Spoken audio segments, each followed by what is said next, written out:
تو اب کیا کہا جائے؟ یعنی اس طرح کی صورتحال میں عمومی تجزیہ تو یہ ہے کہ ڈونلڈ ٹرمپ جو جنگ میدان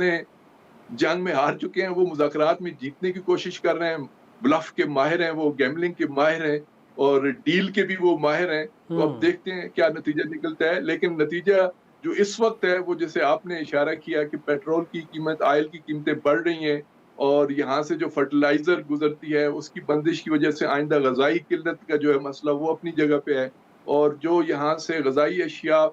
گلف کنٹریز کو جاتی ہیں ان کی رکاوٹ سے گلف کے اندر کیا صورتحال ہوگی. تو وہ جو فارن آپ نے جو یونائٹڈ نیشن کے سیکرٹری جنرل کی بات کی ہے اس میں صداقت ہے کہ اگر یہ سلسلہ آگے بڑھتا ہے تو پھر نقصان ہی نقصان ہے. یقیناً اس میں کوئی شک نہیں ہے، پوری دنیا اس حوالے سے بات کر رہی ہے. آصف، میں آپ کی طرف آؤں گا. انفیکٹ جیسے راشد صاحب بھی کہہ رہے تھے کہ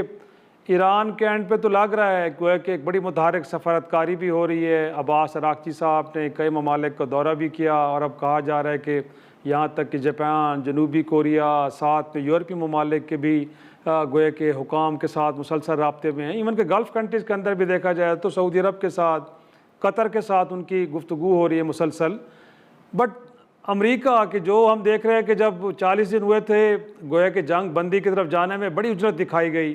پاکستان کے پرائم منسٹر کا ٹویٹ آیا اور اس کے بعد اچانک اس کے بعد ٹرمپ صاحب کا ٹویٹ آیا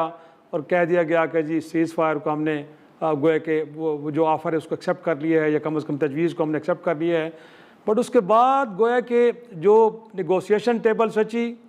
اور اس کے اوپر پہلا دور کہیں نہ کہیں مثبت رہا. کم از کم یہ تاثر دیا گیا کہ آپ اگلے مرحلے میں چیزیں شاید طے پا جائیں گی. لیکن اس کے بعد اسٹریٹجی ڈیفرنٹ ہے. جیسے راشد صاحب بھی کہہ رہے ہیں کہ یہ تو سیز فائر نہیں ہے، لبنان پہ حملے ہو رہے ہیں اور وہ اسٹریٹ آف ہرمز کی ناکہ بندی کے جو امریکہ ختم کرانا چاہ رہا تھا اب خود کر کے بیٹھا ہوا ہے.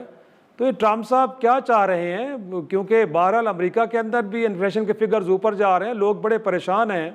آج بھی میں تصاویر دیکھ رہا تھا کہ وہاں پہ لوگ انوکھے انداز میں احتجاج کر رہے ہیں. کوئی ٹاور پہ چڑھ رہا ہے تو کوئی برج پہ چڑھا کھڑا ہے اور وہاں پہ 80 لاکھ لوگ ویسے سڑکوں پہ نکلے. آپ کو معلوم ہے اس جنگ کو لے کے. تو کیا اسٹریٹجی ہے ٹرمپ صاحب کی، کیا چاہ رہے ہیں؟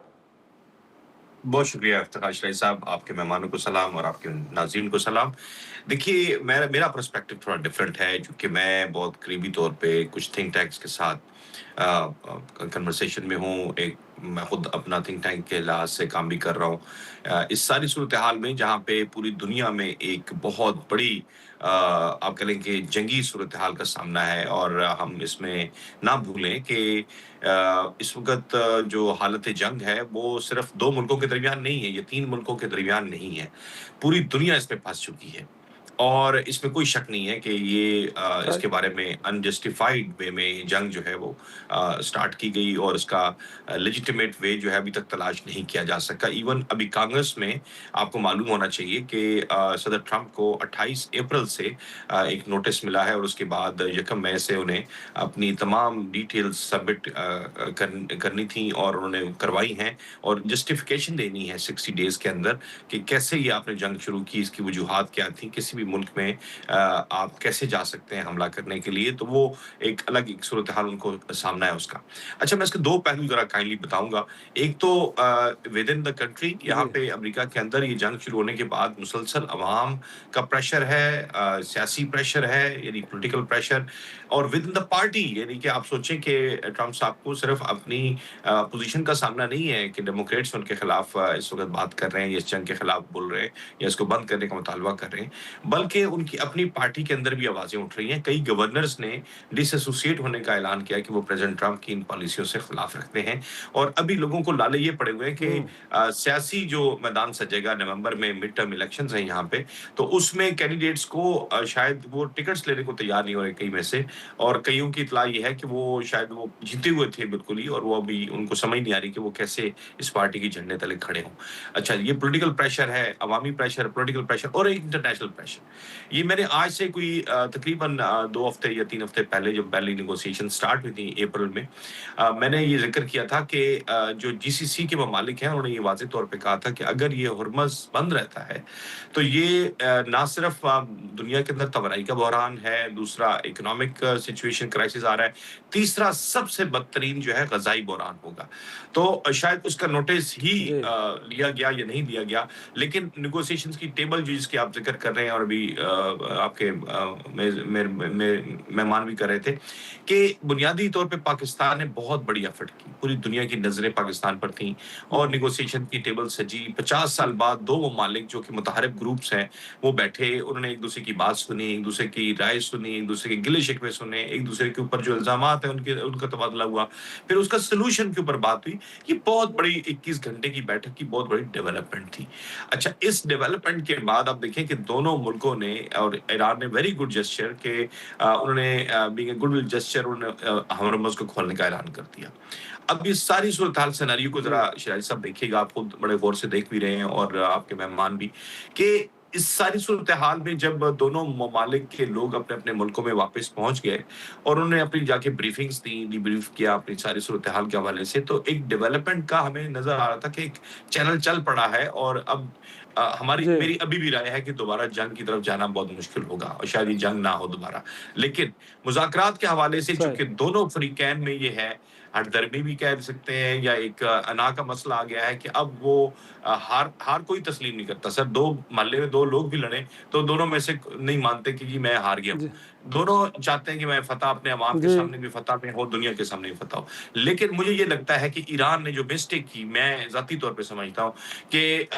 جو دوسری ٹیبل سجنے جا رہی تھی، جہاں سے جے ڈی وینس روانہ ہو رہے تھے، ہمارے پاس اطلاعات یہ تھیں اور میں نے یہ ٹیلی جی ویژن چینلز پہ یہ بات بھی کی کہ امریکہ کی طرف سے یہ جو دونوں طرف سے کورسپونڈنس ہوئی ہے، 10 نکاتی ایک 3 صفوں کا ڈرافٹ تیار ہو گیا ہے اور اس پر اب بات چیت ہوگی اور اس کے اندر یہ سارے نقطے تھے، ایون یہاں تک کہ شاہد صاحب کئی معاملوں کے اوپر جی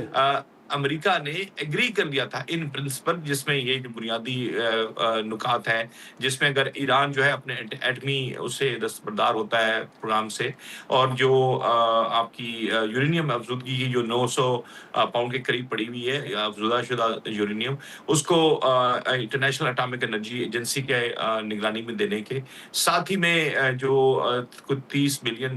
پڑے ہوئے ایسٹس پڑے ہوئے ہیں امریکہ کے اندر، ان کو ریلیز کرنے کے ساتھ ہی میں دوبارہ حملہ نہ کرنے کے حوالے سے جو ایک ایران نے ڈیمانڈ رکھی تھی کہ اس کی گارنٹی اور وارنٹی چاہیے ہے۔ پھر کچھ ممالک بھی تیار تھے، جب آپ کو یاد ہوگا کہ پاکستان کے وزیر اعظم سعودی عربیہ گئے صحیح اور ترکی گئے اور مختلف ملکوں میں گئے، اور ساتھ ہی میں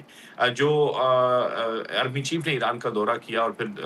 دوسرے ممالک کے سربراہان سے رابطہ کیا، تو ایک بیٹھک صحیح نہیں جا رہی تھی، لیکن ایران نے اس وقت مجھے لگتا ہے دوستوں کے کہنے پہ، میں نام نہیں لیتا، کچھ دوستوں کے کہنے پہ اپنی تھوڑا سا وہ دکھایا کہ میں تو تم سے بات چیت نہیں کروں گا۔ وہاں سے کہانی جو ہے نا وہ تھوڑی چینج ہوئی ہے، اور اس کے بعد وہ کہانی جو بدلی ہے اس کی کوئی وجہ نہیں بتائی ایران نے کوئی وجہ نہیں اس کی بتائی، اور پھر وہ ہوا کہ ٹرمپ جو ہے وہ آپ جیسے لفظ استعمال کر رہے تھے آپ کے مہمان کہ جی وہ بڑے پلیئر ہیں، 80 سال سے بزنس مین ہیں اور ان کے غیر روایتی قسم کے سیاستدان ہیں، غیر روایتی قسم کے حکمران ہیں، انہوں نے اس بات کو دوسرے انداز میں لیا اور انہوں نے بلاکٹ کر دیا اور ان کے ویسلز پکڑ لیے ایران کے، اور ساتھ ہی میں یہ بھی کہہ دیا کہ اب میری باری ہے، اب میں ویسے کروں گا جیسے ایران نے دنیا کا نعت کا بند کیا ہے اور میں جو ہے ایران کا بند کر دوں گا، اور اب ایران کو احساس جو بار بار بھیج رہے ہیں، اب دو نیا ڈرافٹ بھیجا ہے 14 نکات کا کہ ٹرمپ اس پہ غور بھی کریں، یہ ہمارے پاس انفارمیشن ہے۔ یہ ایران کی میں سمجھتا ہوں کہ شاید کچھ زیادہ اچھی اسٹریٹجی نہیں تھی، اور اس کی وجہ سے اب ایران بحران کا شکار کی طرف جا رہا ہے، جو کہ بہت شدت سے ہوگا۔ ناظرین، ایک چھوٹا سا بریک سے واپس آئیں گے، گفتگو کے سلسلے کو آگے بڑھائیں گے۔